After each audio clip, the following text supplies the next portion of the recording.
Okay. I want to start off, as we move toward the revolution, I noticed that a lot of classes, and a lot of, especially high school classes, and a lot of American society even today, seems to think of the American Revolution as something that happened very quickly and very violently, and all of a sudden the United States was independent. That is not the historical reality. The British colonies emerged from the 7 Years' War largely increased, as we talked about last time, through land, through acquisition of Canada and the land all the way to the Mississippi River. The British colonists very largely feel that they were the big winners of the 7 Years' War throughout the world. So they're very happy with the conclusion of that war, and it is a long-term systematic problem, an argument that the colonists get in with their own government, starting in 63, 64. And it takes 12 or 13 years to bring the colonists to the point where they are willing to take up arms against their own government. It's not something that happened quickly. It's something that a lot of the colonists rejected and fought against. They did not want to rebel against their own king.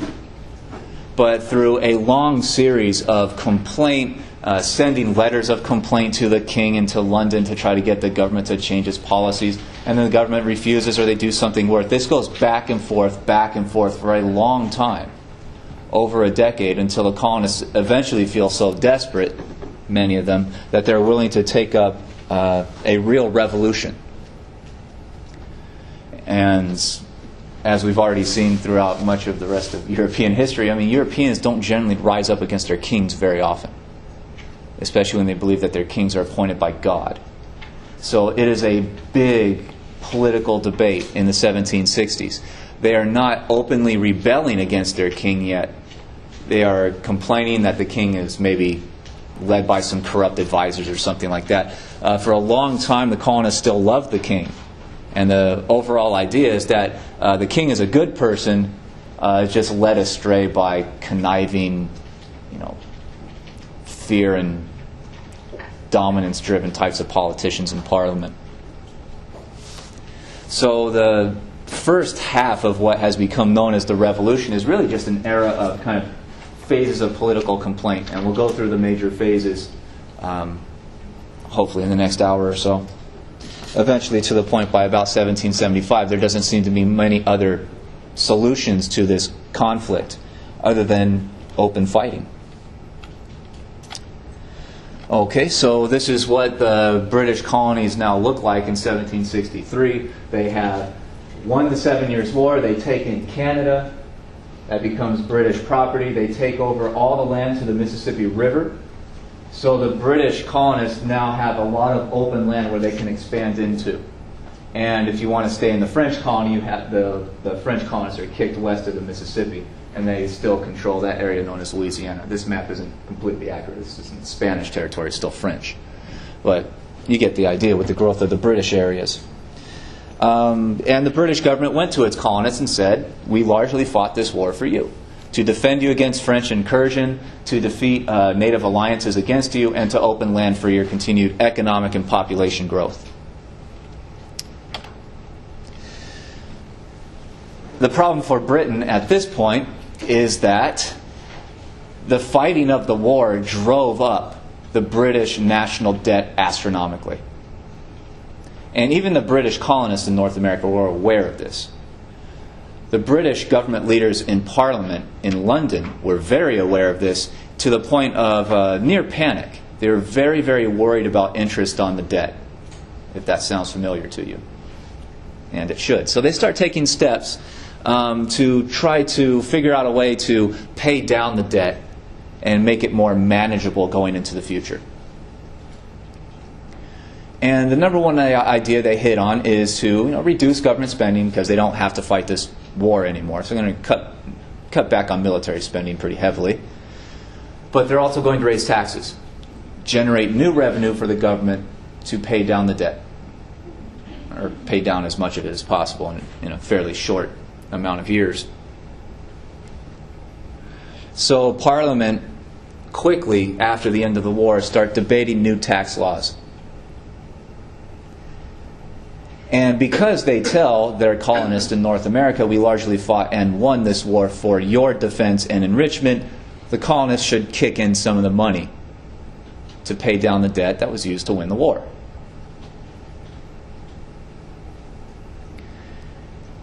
This kicks off another series of problems. London had allowed the colonies to basically run themselves for a long time, for generations by this point. A good 50 solid years, give or take, of the colonies making their own laws, electing their own legislatures, passing their own taxes, really running themselves. And that over time became known as salutary neglect. The British neglected to run the colonies on a kind of what we would today call micromanaged level. The colonies are doing well, they're economically prosperous, they're growing, so allowing them to run themselves is a, well-working machine.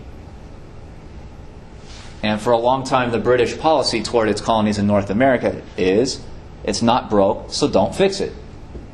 Let it go. But in 1763, they feel that they need more money, so they're going to start trying to manage the colonies again, and at least pass a few tax laws to generate more revenue. So this is flying in the face of about 50 years of government policy, which is, when you have 50 years of the government doing something very similar, that's generations of people that have come and gone since then. Virtually no one alive in the colonies by 1763 has any memory of when the British government used to actually run those things on a daily basis, on a day-to-day level. So most of the colonists are used to being able to make their own decisions. And it seems like London starting to now announce that it will run the colonies for economic benefit of the home country is a kind of slap in the face to a lot of the colonists. They don't like it, especially because they're going to be asked to pay higher taxes. That combination of changing a kind of tradition and also raising taxes. People tend to like trying to pay taxes as much as they possibly can in all places and all times. So when the British eventually passed this tax law to raise revenue, they think they give a good deal to the colonists. The British will tax themselves in the home country, in Britain itself, about 60% of the money that they're going to raise. So the majority of the tax hits the British people in Britain itself. The rest of the 40% will come from the colonies. And Parliament thought this was a decent deal for the colonies. They got a lot out of the war, and they're not even having to pay the majority of the cost. But because the colonists want to avoid taxation, no matter what, they'll even complain about the 40% and say it's too high, too much. And this combines with, even though the war is over, the British king announces he's going to send more troops to the North American colonies. And the colonists ask, why? We're not fighting anybody. The king says it's to defend the colonies against a possible French invasion or native uprisings or something. Through internal documents, we know that the king mostly intended to send those troops to the colonies to keep the colonists from attacking the natives and starting a war. But that wasn't well known at the time. So the colonists see the combination of a tax increase that they don't like, a new level of direct management from London, and the movement of new troops into the colonies as three things that could be, if you're a paranoid type of person, may get you believing that there's some kind of conspiracy going on amongst the government leaders to take control over your daily lives. Does that make sense? Okay, questions about any of this at all? All right. So the colonists grumble about this stuff. They complain. The complaints aren't very large, but they're writing letters to each other and newspaper editorials and whatnot are complaining about this stuff. But there's no instance of people trying to rise up and start riots or anything over the deal. Problems will break out as they send more troops and more laws start coming forward. There is an old-time law called the Navigation Act, which is general British policy for all of its colonies. The Navigation Act says that if you're living in a British colony, your number one job is to enrich Britain.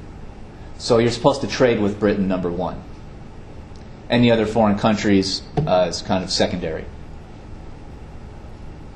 And the law literally said if you want to make water bottles or something, or paper, if you want to make paper in the colonies and you want to sell paper in the colonies, stick in the British colony as much as possible, so Britain can get tax revenue from your sales, basically a sales tax type of deal.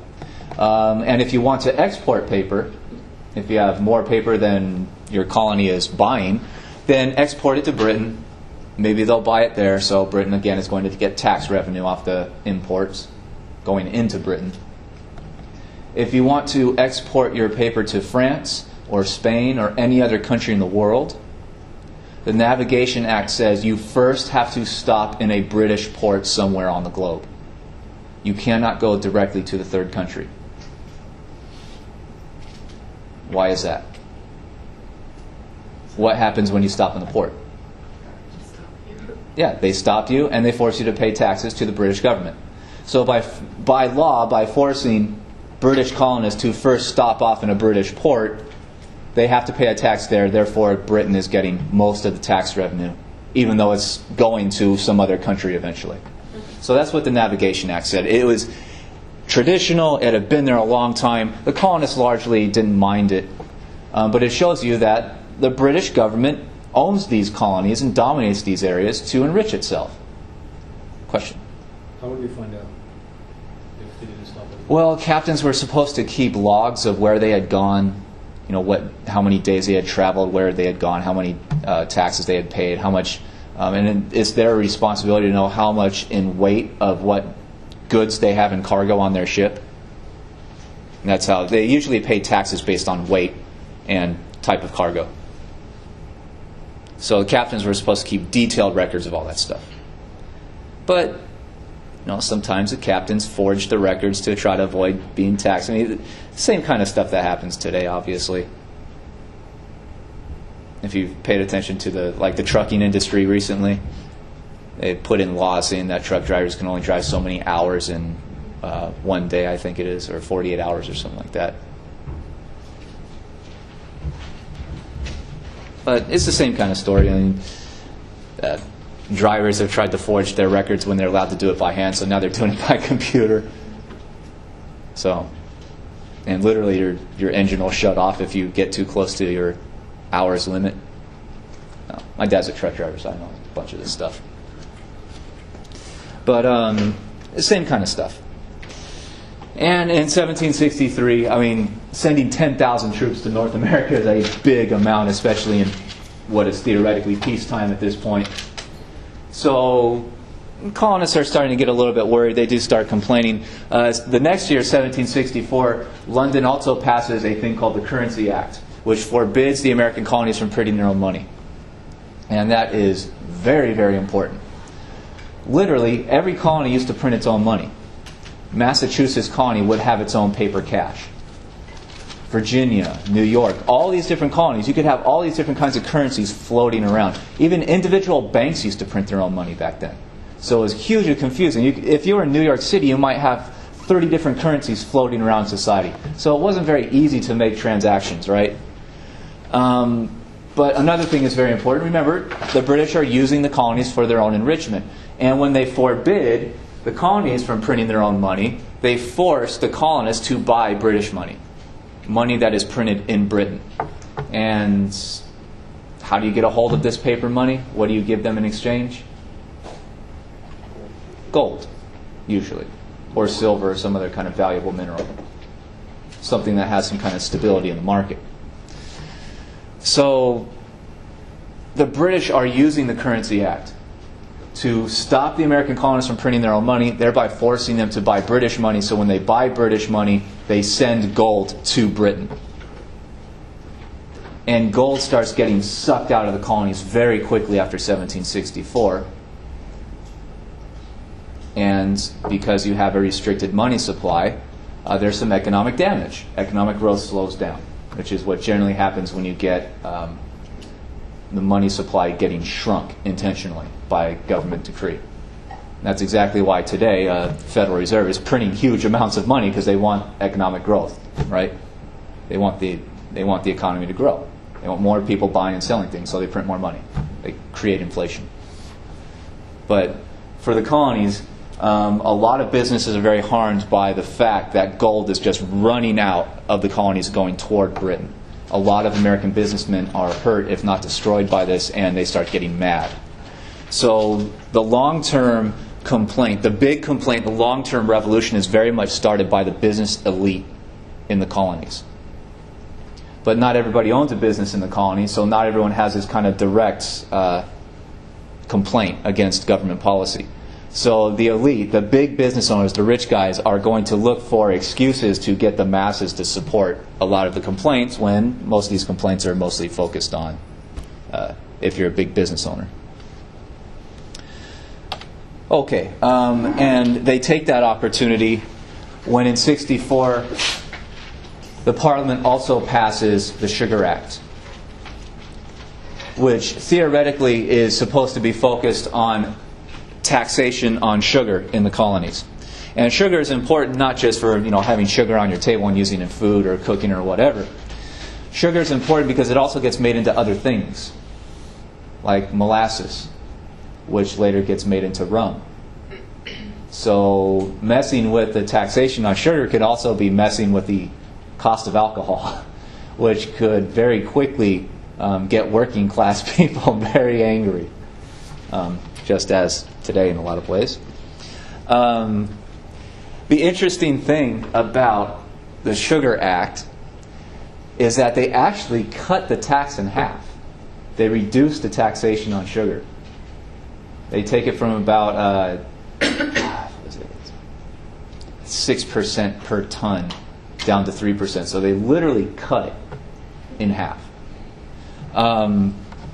So the actual cost of sugar and the tax on the sugar is not the big thing that people will complain about. The big thing is called the creation and the expansion of vice admiralty courts.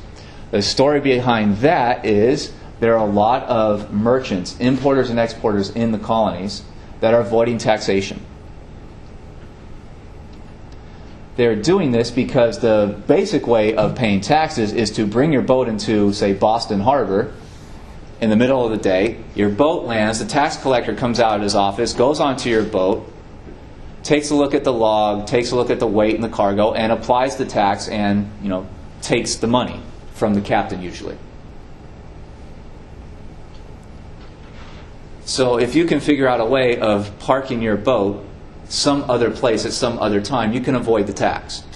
And especially around Boston, a lot of merchants, business owners who own boats that are traveling around the world are avoiding the tax on all kinds of different cargoes by landing their boats not in the harbor, but in some kind of inlet maybe 5 or 10 miles away from the city.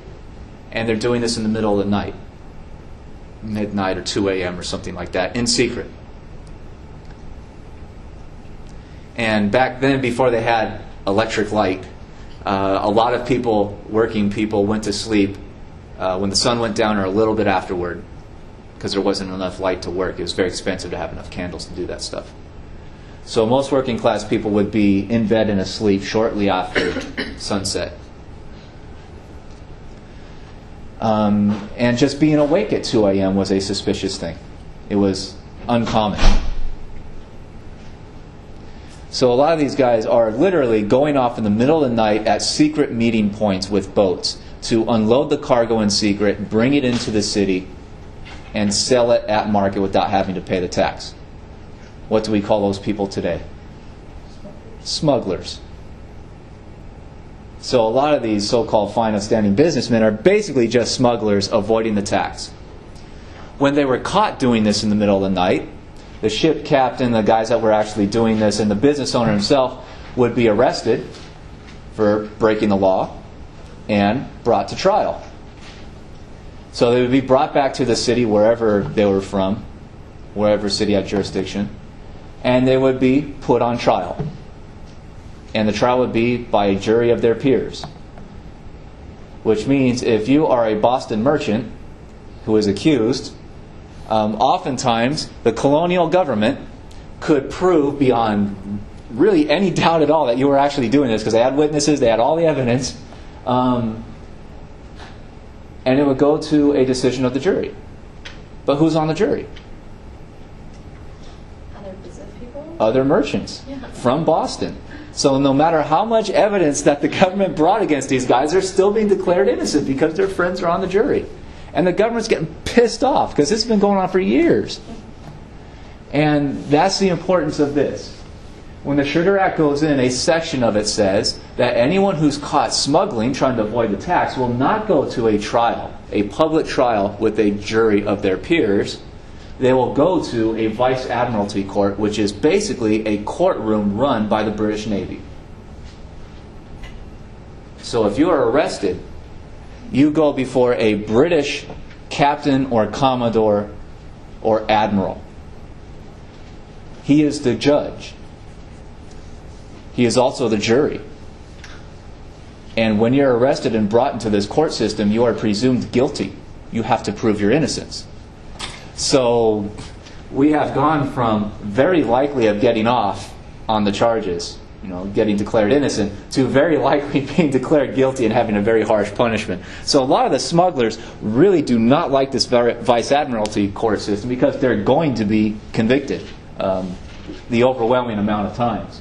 So the business leaders, so-called business leaders, start rising up against this law because it's directly attacking them. They get more popular support for it. Most people that aren't doing the smuggling don't really care one way or another, and they're in fact happy that their taxes have gone down on sugar. So the business leaders, the smugglers, need an excuse to get the mass population involved. And the excuse they use is to say that Parliament has passed a tax law even though there are no colonists that are sitting in Parliament. Does that make sense? They are taxing you without listening to your voice in the debate, which they have a good argument is illegal under British common law and British tradition. Any government that passes tax laws in British tradition, going back way, way far, you have to be able to elect them into that office or kick them out if they're doing something wrong. It's basic democracy. So the smuggler leaders argue that this is taxation without representation, which means they're passing tax laws that are going to take money out of your pocket without listening to your representatives, because there are no representatives from the colonies in Parliament. Does that make sense? So their demand is no taxation without representation, and the public starts going for this because it was an infringement on their kind of what they claimed as their rights as natural-born British citizens. I mean, they felt that they were born under the British flag and they deserved all the rights and all the privileges as a person born in Britain itself. And in doing this, they forced Parliament to question whether or not the colonists should have a say in Parliament. Anyone want to take a guess at Parliament's response to that question? Yes or no? No, they say no. We don't want to open that door. But this is a kind of question on British legality. What is politically acceptable? The British stance, the Parliament stance, is that Britain is the home country and the colonies are like children of the British parent. They can be pushed around. The home country will make decisions for them. The colonies are like immature little kids who have to be kind of watched over very closely. So the colonists obviously didn't like that argument, but that's the argument that Parliament will make going forward. So that is the idea that's starting to spread. The Prime Minister at this point is named George Grenfell. Rumors start circulating within the colonies that Parliament's going to go a step further and actually start increasing taxes in other ways. And somehow they got wind of internal parliamentary debates, kind of things that are doing quietly. Parliament does decide to pass a Stamp Act, a tax on official government documents, like marriage licenses, inheritance documents, newspapers published, all real estate purchases, all kinds of things. Anything where you would have to file a form with the government to do something, you'll have to, after this law passes, you'll have to have an official government stamp on it, and you have to pay for the stamp. So it's another way to raise revenue for the home country. But the rumors start spreading that there is this idea being circulated in Parliament on stamps on official government documents. This idea starts spreading throughout the colonies very quickly, because it seems to be another instance where Parliament is going to pass taxation laws, even though there's no colonial representatives in Parliament itself. Grenville understands that this is a public relations nightmare with the colonies. So he says that I'll send some investigators to the colonies, we'll take some polling data, see what the colonists think about what the results of this tax law would be, and then we'll take that data back to Parliament, we'll debate it and see what happens. So he does send kind of polling devices and investigators to the colonies, but he says that we're only going to question you about what you think the likely results are of this tax. He says the number one thing that we will not ask you about and we will not discuss is whether or not Parliament is allowed to pass tax laws for you. So he says that publicly, which is only feeding the fire of discontent that the colonists are now kind of investing in, brewing. So that's the number one thing that he refuses to put on the table. And the colonists are outraged by it. And the colonists do start creating legal arguments. There are lawyers in the colonies that were trained in London, had gone to British law schools, and had studied British law historically, going way far back. And a lot of these colonists start publishing kind of legal briefs in newspapers saying that it is illegal for them to do this. It has never been done before, in their minds, and it's illegal to do so now.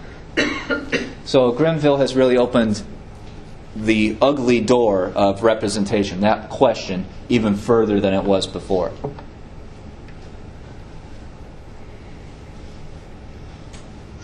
So the kind of frustration and complaint is growing. And when the polling data comes back, it's very clear that the colonists do not want this tax. They think it will very much hurt their economy. And Grenville pushes it through anyway. So the Stamp Act becomes official in 1765, signed by George III, as all these laws need to be. And Grenville at the same time understands that he is going against the colonists' kind of popular opinion and may need some more troops to actually enforce this thing. So they pass another law a little bit later called the Quartering Act, which says that the British are now going to send more troops to the colonies to keep order, to stop possible riots from breaking out and whatnot. But the British government's not going to pay for it. The place where the troops are eventually sent, that individual colony will have to pass its own tax laws to raise revenue to pay for the British troops coming in and really living amongst the colonists and doing patrols in cities and whatnot. So the colonists are not happy about this at all, because they understand this to be a kind of occupation force that was meant to force their adherence to the Stamp Act.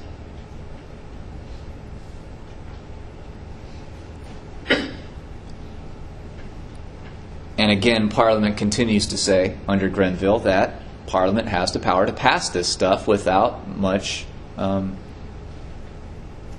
input from the colonies at all. They are the children. They are the kind of group that are supposed to just follow orders and not complain.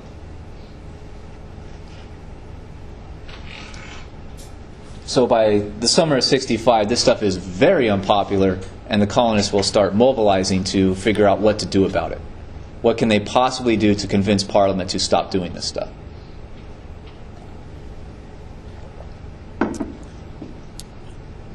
So questions about wherever we are. 2 years into this era of complaint. Yeah? Nobody saw that the troops being sent over there were there to quell their uprising or anything? The colonist uprising? They haven't really risen up. They're complaining a lot, but they're not really going off and destroying things yet or attacking people yet or anything like that very much. But that'll start quickly.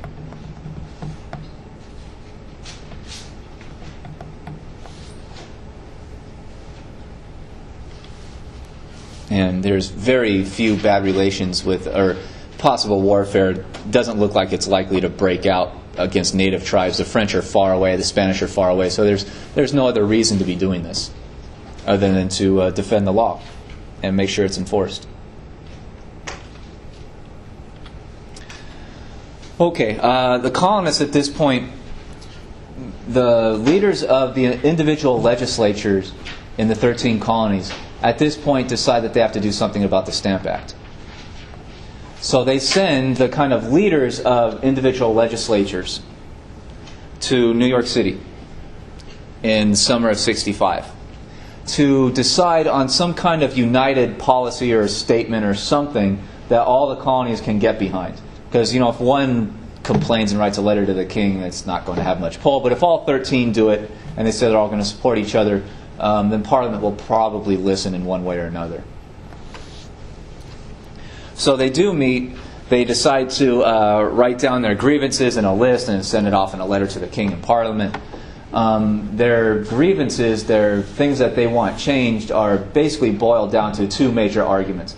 They say that there are two fundamental things that are common to all British citizens, no matter where they are in the world, under British common law, that are under attack by these new laws that have been passed in the past couple years.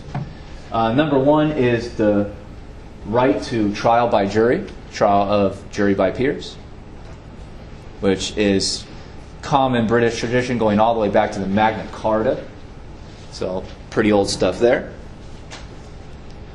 And number two, that taxes are a gift that the people or their representatives give to government. That only people or their representatives can decide taxes for themselves. Taxes cannot be imposed by outside groups. And that's something else that reaches pretty far back into British history. So they demand that these two things be reinstituted by Parliament, which would basically knock out the Sugar Act and the Stamp Act. The two kind of really big laws that we've been talking about for the most part.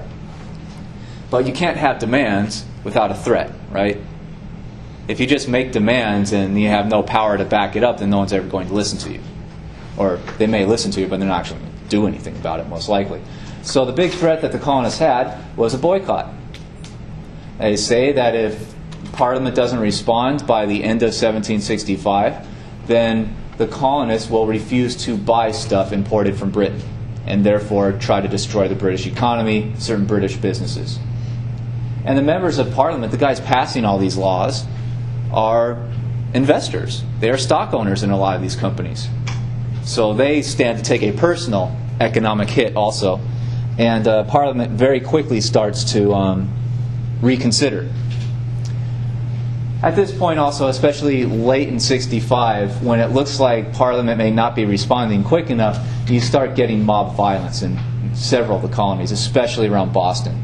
In Boston, a kind of vigilante group emerges in summer and going into late '65 that calls itself the Sons of Liberty. They say that they are protecting the rights of the people by going out and attacking government officials like tax collectors and even eventually the royal governor of Massachusetts colony, guy appointed by the king, for infringing on the rights of the colonists for trying to enforce these bad taxes.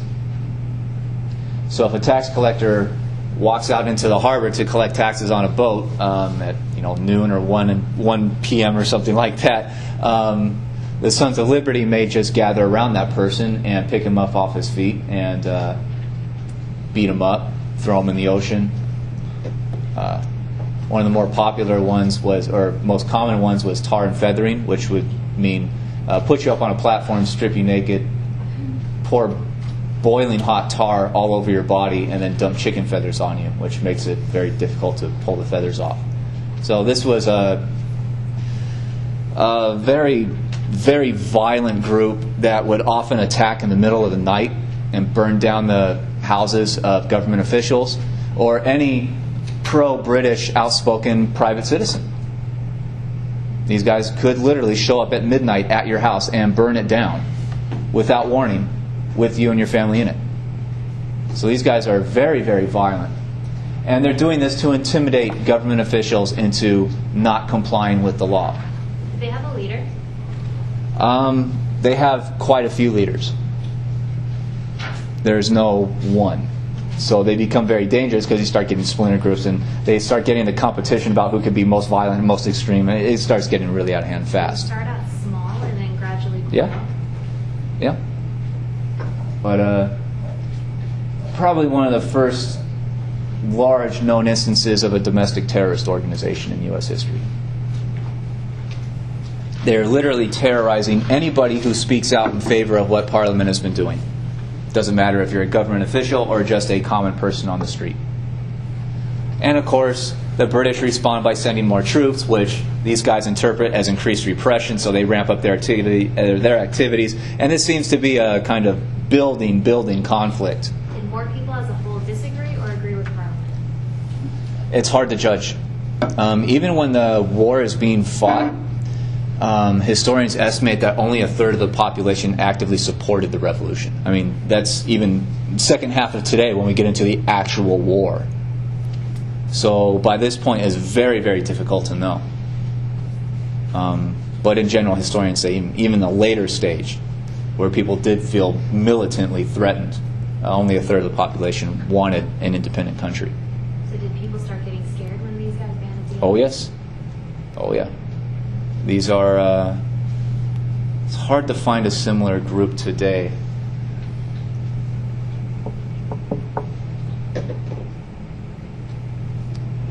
This would be like if the Occupy people or the Tea Party people went and started burning down homes and invading businesses and killing people.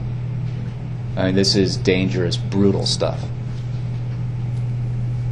So it's tough to find an example of something like that today. Just a shot in the dark, but would you say anonymous would be a good example? I think that's debatable. How much are they actually going off and destroying property and destroying humans, like real living people? Are they going off and assassinating leaders or anything like that?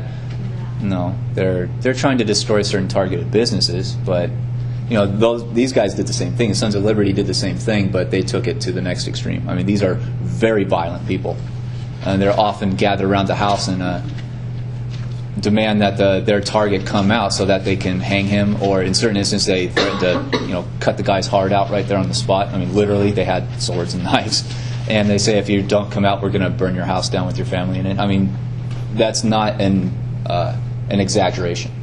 That's really what they did. My final question, how were they taken care of? What do you mean, taken care of? How were they brought to justice, or were they never brought to justice? That's debatable.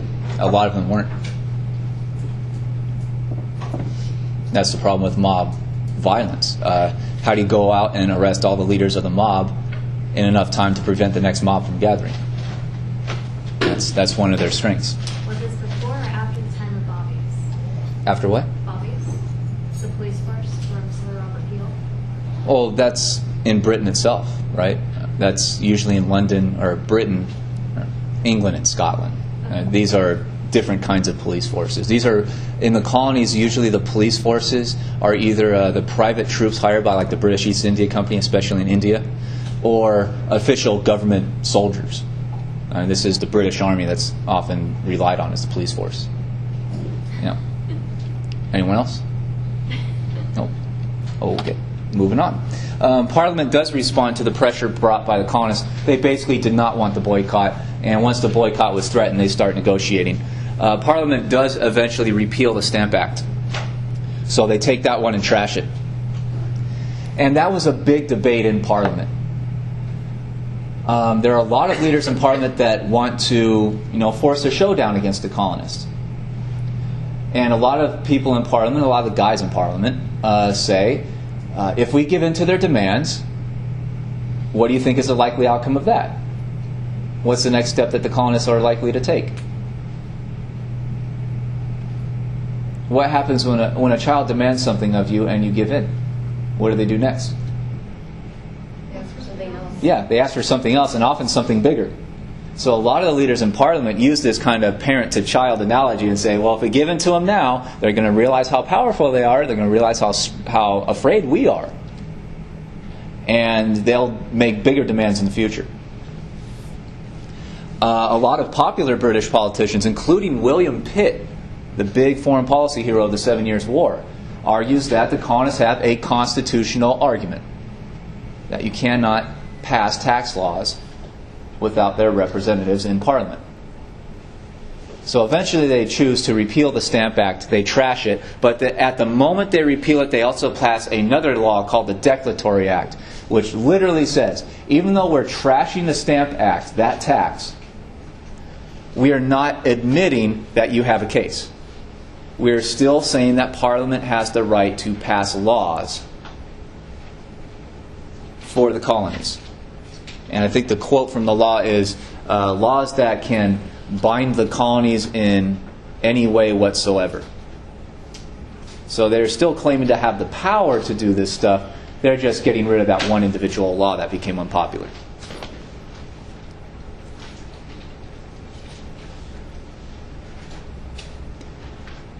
And at that point, another question emerges. A lot of people often wonder, if there's such a problem, if the colonists are complaining about not having any representatives in Parliament, why not just give them some? You know, Parliament is voting usually overwhelmingly to pass these tax laws. There's hundreds of guys in Parliament. So if the Stamp Act passed by like 200 to 10, right? 200 in favor, 10 opposed. Why not give the colonists 10 or 13 or how many ever representatives? Bring them into Parliament, and then take another vote, and then it'll be, what, 200 to 25? Who cares? Why not just give them some representatives and shut them up? Does anyone want to take a guess why Parliament doesn't want to do that?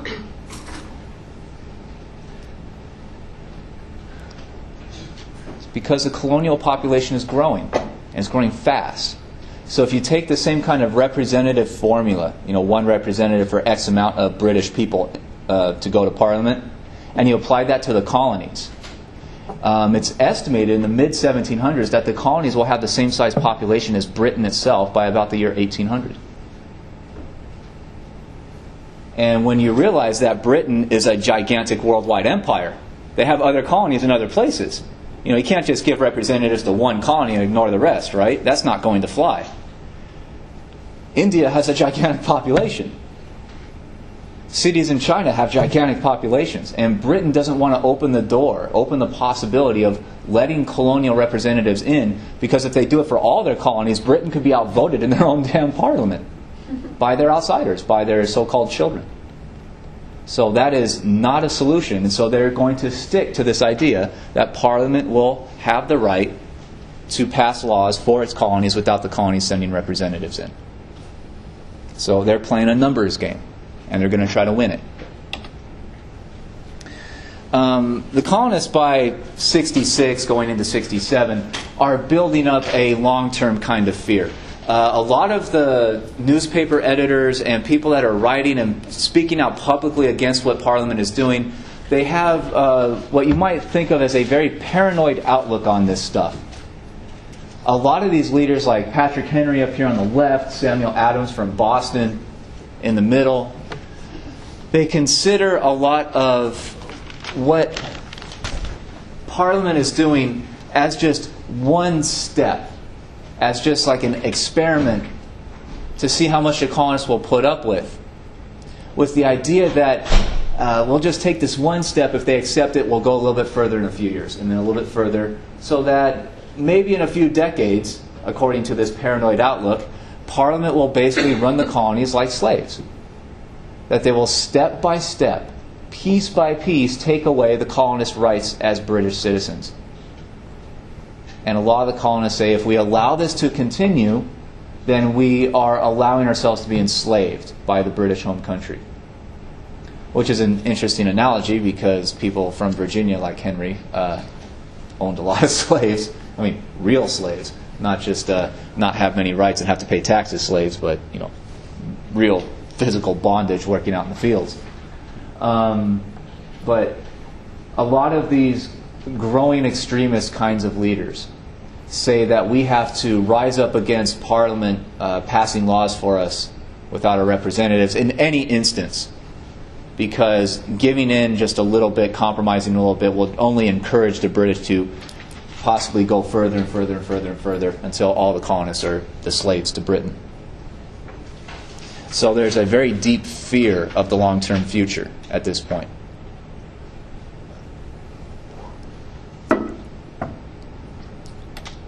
Okay. And now some kind of strangest types of things happen. Grenville actually dies in office. The Prime Minister kicks. So one of his lieutenants, one of his kind of secondary politicians underneath him, the finance minister, I think it was, named Charles Townshend, now rises to the Prime Minister level. And Townshend is not nearly as good a politician as Grenville was in public relations. Townshend's a more kind of statistics, money kind of guy.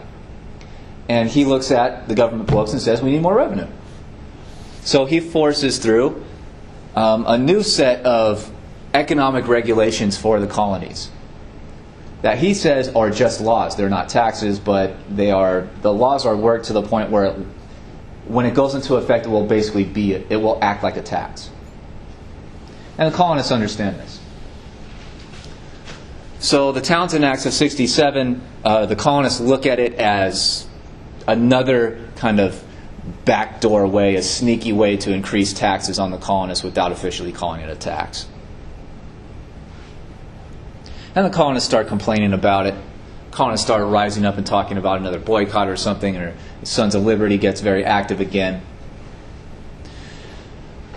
And in particular, the New York legislature started making moves to stop paying for the upkeep of British soldiers in New York colony. So a little bit later, Townshend also forces through the Suspending Act, which literally dissolves the New York's colonial legislature until they agree to pay for the British soldiers that are housed in the colony. And the colonists all over, up and down the 13 colonies, they all come to New York's defense and say that no just government ever dissolves a legislature like that. That, you can't just get rid of the people's representatives and expect the people to just, put up with it.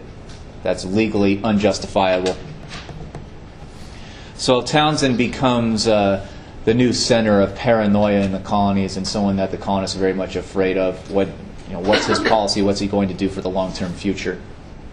And Townshend becomes a very hated figure in the colonies. A lot of articles are written denouncing him. Probably one of the more reliable ones is written by a guy, a landowner in Pennsylvania. A series of articles published in newspapers that he says he's just an average farmer, so he calls it the Letters from a Pennsylvania Farmer, where he's not the average farmer. He was a lawyer trained in Britain.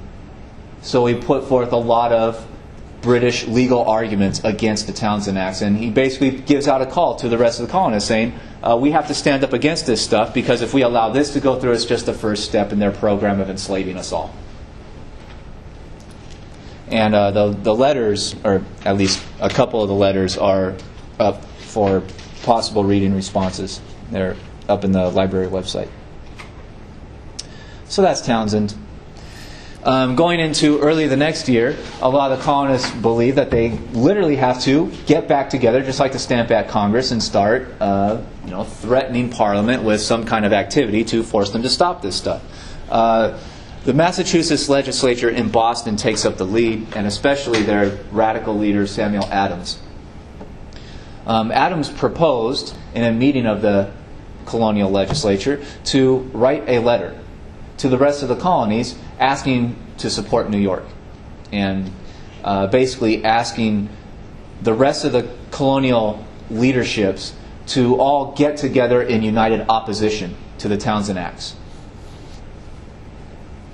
The majority of the legislators in the colony vote against it, vote against writing this letter and sending it around. So Adams waits until most of them go home for the night, where they think the debate is over, the vote's been taken. And After the more kind of conservative people who vote down his proposal go home, he reopens the debate with somewhere around like 20% of the active members, still in the building, debating and voting. And when this leftover group votes, they vote to pass the letter around. So the circular letter is posted through a kind of legislative trick, just by staying open till midnight or something like that. It got passed pretty late in the night. And so the Massachusetts leaders write the letter, they sign it asking for united colonial opposition. They send it off to all the capital cities of all the colonies. The royal governor, the king's appointee for governor of Massachusetts, gets wind that this has happened, and he is very much upset. He was given an order directly from the king, if something like this happens, to dissolve the legislature completely. So he follows orders and does that the next day. Or not literally the next day, but very quickly. So the Massachusetts state legislature is now inactive. They are disbanded by order of the governor acting on the king's opinion. The governor understands that Boston is really the seedbed, the hotbed, the most extremist area of all the colonies. This is where the real radicals, this is where the Sons of Liberty had their biggest following. So Boston is the most kind of revolutionary, uprising-oriented kinds of city. And the governor knows it, so immediately when he dissolves the legislature, he also writes a letter to the king asking for more troops for Boston, because this could get out of hand very quickly. So very quickly, by late 68, those troops start to arrive in massive numbers. And they will start doing hourly patrols through the streets of Boston to make sure that riots don't break out, to make sure that the Sons of Liberty aren't getting out of hand. And the colonists view this incoming army as an occupation force. They start viewing it as a foreign army. And the citizens of Boston hate this army, and they do all kinds of little things against the soldiers while they're on patrol. Like the soldiers will march by, and people will yell at them behind their back about how kind of cowardly they are and how they're tyrants and all kinds of things. They'd throw stuff at them from windows, like they'd throw old rotten food at them when they're walking below, and go hide in the house so they couldn't be arrested. That little kind of stuff that's probably not a good idea, because these guys are walking around with loaded guns. And some of the most famous instances are the women of the town turn their backs on the soldiers, which tends to really anger the soldiers, right? Because it's not just turning around and walking away, but denying the soldiers certain relations, which tends to upset soldiers if you've ever talked to some. So there are a lot of little things that the Boston population is doing, building up a lot of animosity between the kind of citizens of the city and what they see as the occupying force on constant patrol. But as things go forward into early 1769, the same exact kind of movement happens, grows out of the circular letter. The leaders of the individual colonies get together again, and they start negotiating a new boycott. They call this one the non-importation or non-consumption agreements, which is basically a boycott. They start to agree, they write up a contract that anyone who signs the contract, any colony that signs on, will refuse to buy stuff imported from Britain, in another economic attempt at doing enough harm to the British economy and to members of Parliament personally in their own bank accounts that they will rescind a lot of this stuff, especially the Townsend Acts. So the northern colonies very largely, especially the big ones, Massachusetts, New York, Philadelphia, Pennsylvania, the big economic powers of the colonies agreed to the northern end in March of 1769 when this stuff is first drawn up. It takes a while to get some of the southern colonies on board with it, but one by one they sign on. The most notable holdout is Rhode Island. And the political leaders in Rhode Island give a very interesting argument. They say, how dare you do this? Because the trick of this agreement is not is not only will the signers agree to not import or buy stuff from Britain, but they will also refuse to buy stuff from any colony that refuses to sign. So they're going to economic warfare against each other, possibly. And the leaders of Rhode Island say that's unfair. They say it's hypocritical. The leaders in Rhode Island say, well, you guys are uniting to economically strike back against a tyranny. That's your words. But when you threaten our colony like that, you're only coming to us with the same kind of tyranny. You're trying to force us to do something we don't want to do through, economic threat. And when the boycott is starting to begin, and Rhode Island is still trying to hold out and stay out of this deal, the rest of the colonies literally say that they will refuse to buy anything from Rhode Island, quote, as if the plague were there. Which is a pretty big statement. So the leaders of Rhode Island and their businessmen are very upset by this. And they accuse the rest of the colonies of being tyrannical against Rhode Island. So there's even infighting amongst this kind of stuff.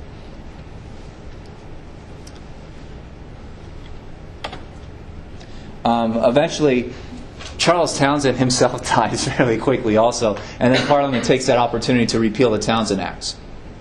So in late 69 going into 70, it appears again the crisis has been averted. Parliament has listened to the colonial complaints and are kind of backtracking and getting rid of the unpopular laws.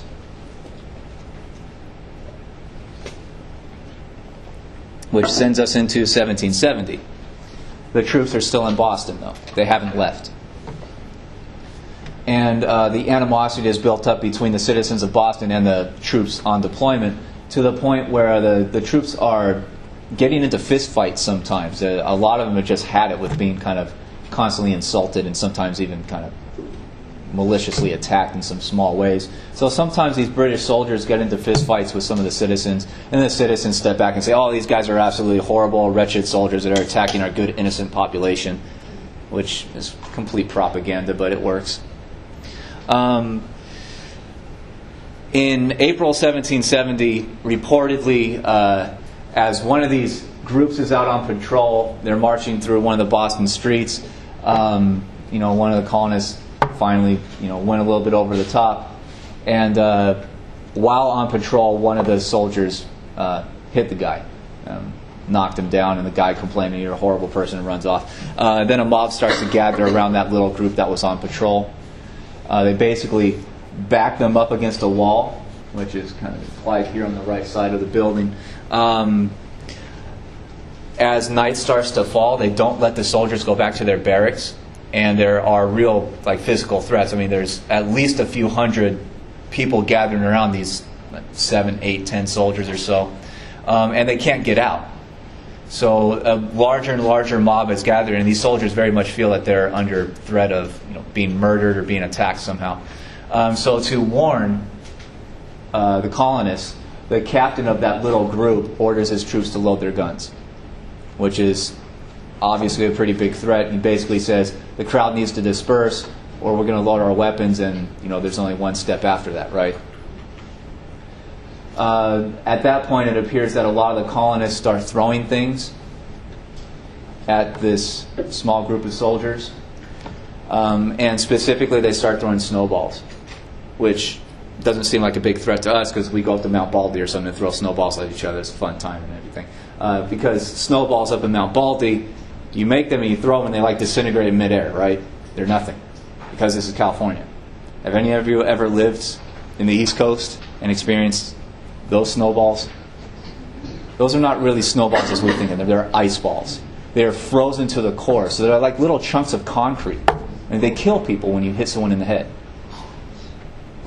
So when they start throwing snowballs, it's a little bit different from our experience back here on the kind of nice warm West Coast in the wintertime. And reportedly one of the soldiers got hit in the shoulder or something by a snowball so heavy it knocked him on his back and his gun went off. And the rest of the soldiers appear to have taken that as a cue to shoot into the crowd. And they did, and several colonists are killed. Some 5 or 6 colonists died. And there's 2 wildly different interpretations of this. There's one side, colonists who wanted some kind of uprising against the British government, like Paul Revere, pays to have this printed in newspapers throughout the colonies, which has a very one-sided view of this, right? This makes the soldiers look like they did this with intent, that they're murderers. The soldiers are captured and put on trial in Boston. But during the trial, testimony comes out that basically proves that the soldiers did not intend to do this, and they are acquitted, every single one of them. So there are two wildly different interpretations of this event. A lot of the colonists say that they were under attack by these mean, malicious, violent kind of thugs. And the other one is basically this was a chaotic scene, and the soldiers either didn't mean to do it or were in desperate fear of their lives. So that's something that's also not often taught in a lot of history classes. But this becomes known as the Boston Massacre. It enrages a lot of colonists because they tend to take the kind of left side view of this. Is 5 people being killed a massacre? Massacre also implies intent. So there's a lot of propaganda going in just the statement of Boston Massacre. And propaganda's been around a very long time. And it's largely successful. But after the acquittals, going into 1771, Parliament does not pass new taxes. They get those soldiers out of Boston and send them back home as fast as possible. The troop deployments start to shrink, so the troop presence in Boston itself starts to dwindle, get lower and lower and lower, and for a few years it appears that the crisis has been averted.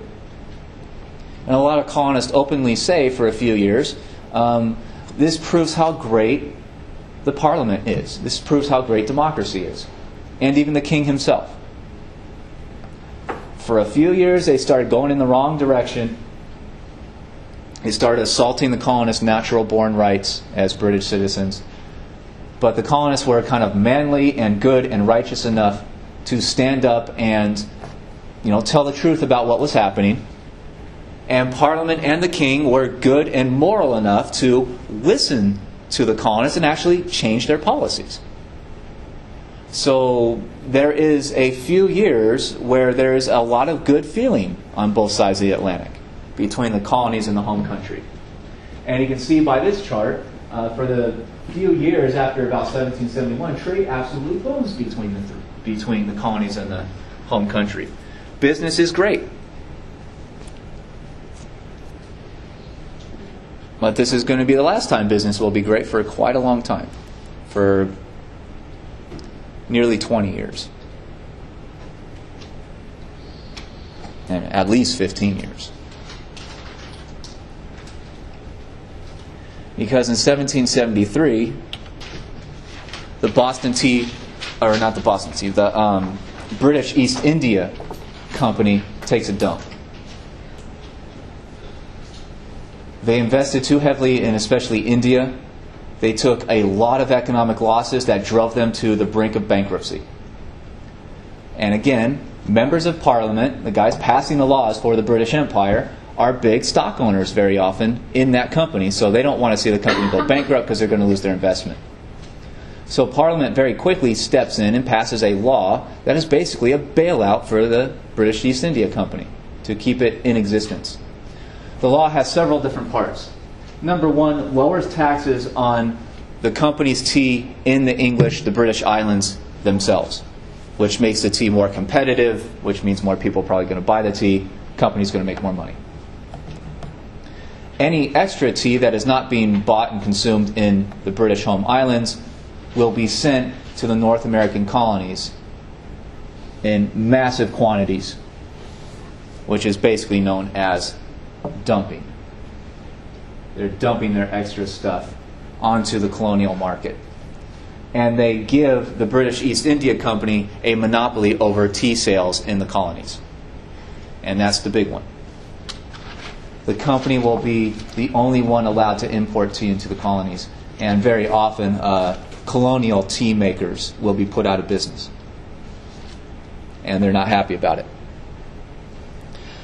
So this is creating a monopoly in just one industry, just the tea industry in the colonies.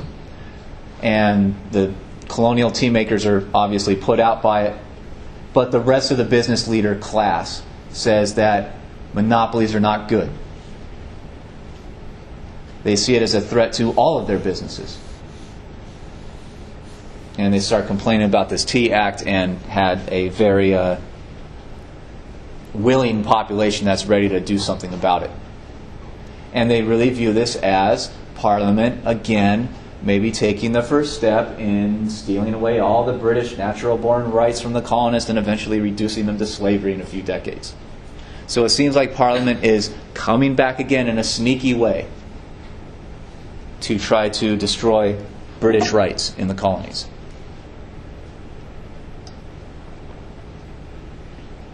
And a lot of this debate is focused on the monopoly status of the company.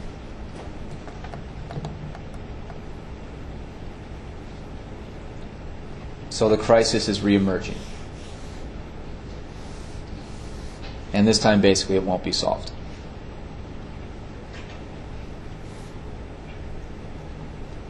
This is literally going to be about round 3 of the debate, and this time it's going to lead to war. Okay, and if you made it through about 4th grade history or so, you know that the Boston people especially rise up. And in the middle of the night in late December of 73, so less than a year after this law goes into effect, many of them dress up as natives and make it into Boston Harbor in the middle of the night and break onto a bunch of boats that have cartons of tea on board. And they break open the cartons and throw the tea into the ocean. They call it the Boston Tea Party, which is, again, obvious propaganda. Like, this is a fun, great thing to do. They could have called it the Boston Tea Destruction of Property Night, but they didn't. So the colonists feel that this is a kind of great, kind of manly rising up of the brave people to teach the British a lesson, and especially to teach the company a lesson. But the company says this is basically destruction of property, we're out a bunch of money and we want it back, so they go to their members of Parliament and get even another law passed through Parliament called the Coercive Act in early 74, which is a direct response. In the colonies it will be called the Intolerable Act because it's very much intolerable to a lot of colonists. Number 1, closes Boston Harbor. No more imports, no more exports to the whole city until the city pays the company back for all the destroyed tea. Number 2 says that this was the result of a secret public meeting in Boston, and therefore public meetings in Boston and throughout many of the colonies will be restricted. You'll basically have to get some kind of government permit if you're going to have a large gathering. And that seems to fly in the face of a lot of British natural rights of being able to basically go wherever you want as long as you're not breaking the law or destroying anything. And number 3, they're going to send more troops back to Boston to enforce this stuff. And especially to Boston, but also some of the other colonies where they thought might be a problem. So again, Boston is proving to be the most radical area, the most violent area, and most willing to stand up to the British government.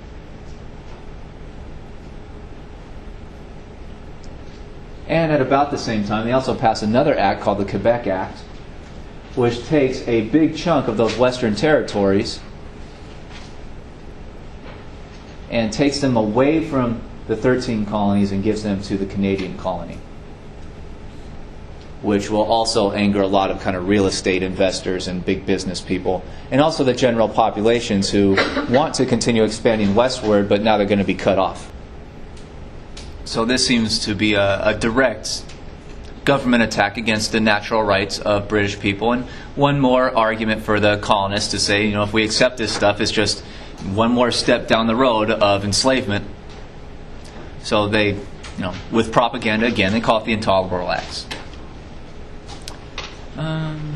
Moving on.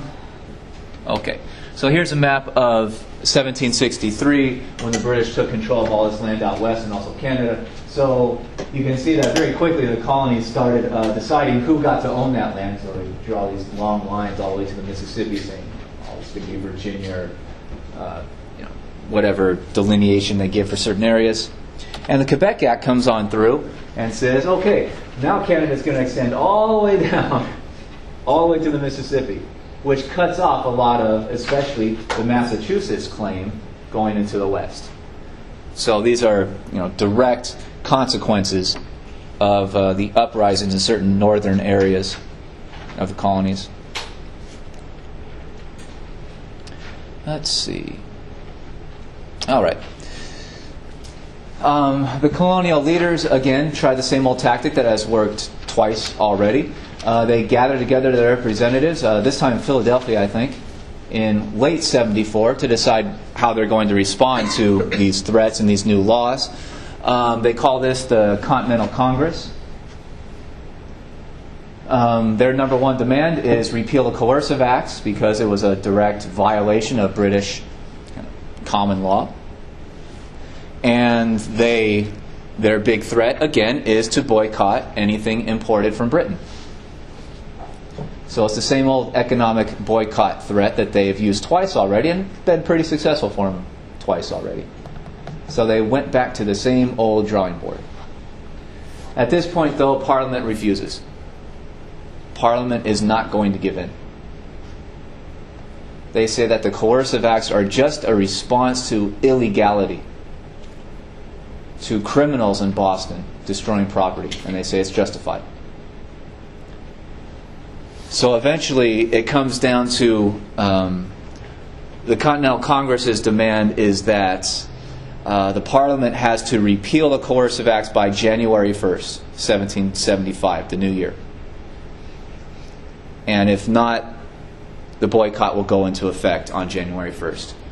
So New Year's Day comes and goes, the boycott goes into effect and absolutely destroys trade between the colonies and Britain.